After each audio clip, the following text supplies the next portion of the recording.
Le vote de ce matin, c'est un compromis politique. On ne peut donc pas s'extraire à ce compromis.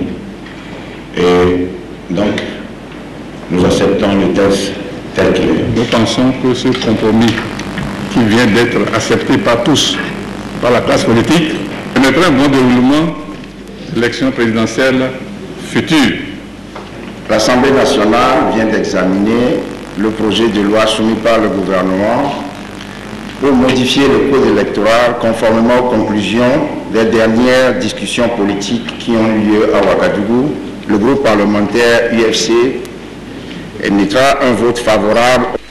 C'est au pas de charge et dans un sursaut patriotique que les députés à l'Assemblée nationale ont entériné la modification du code électoral en ses articles 63, 168 et 170. Le nouveau texte ainsi adopté se révèle fondamental à plus d'un titre en ce que non seulement il allège les conditions contenues dans les articles mentionnés, mais également et surtout apporte des précisions et compléments aux articles visés. L'article 63 nouveau octroie tous les pouvoirs de proposition du décret d'ouverture et de clôture de la période d'établissement des listes électorales à la CENI.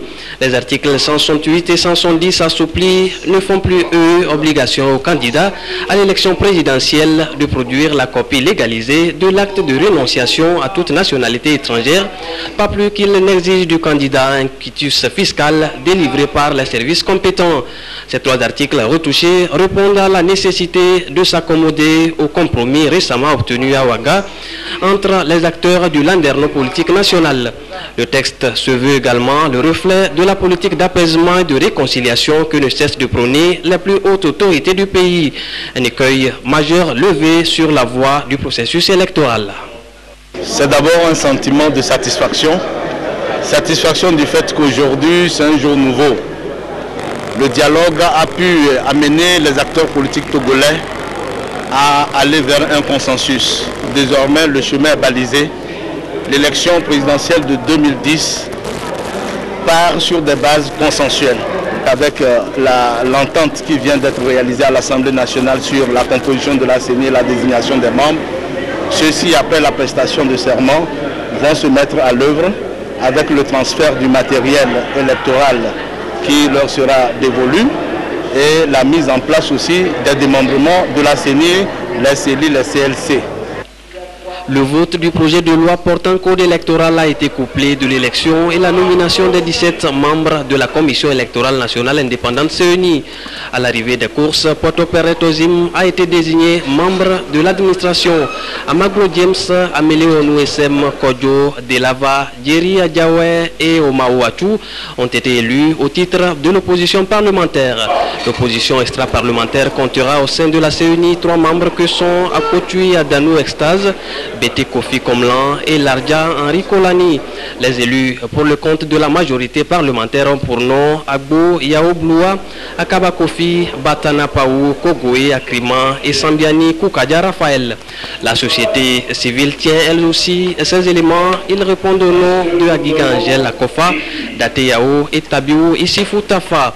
L'élection des membres de la CENI et l'adoption d'une même voie des modifications concernant le code électoral illustrent à n'en point douter la capacité commune des acteurs du microcosme politique national à relever par le dialogue les défis auxquels ils sont confrontés.